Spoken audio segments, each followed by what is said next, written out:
If you've lost access to your Hulu account and can't retrieve it using your email, there are still ways to recover it. Follow these steps to regain access to your account.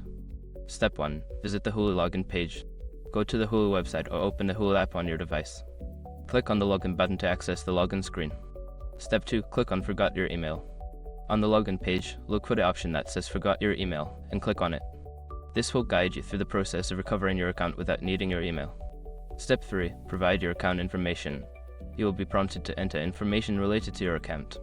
This may include your name, phone number, or any other details associated with your Hulu account. Fill in the required fields accurately. Step 4. Verify your identity. Hulu may ask you to verify your identity through a phone number or other means. Follow the instructions provided to confirm that you're the account owner. Step 5. Create a new password. Once your identity is verified, you will be given the option to create a new password for your account. Choose a strong password and save it for future use. After completing these steps, you should be able to log into your Hulu account successfully. If you continue to experience issues, consider reaching out to Hulu's customer support for further assistance.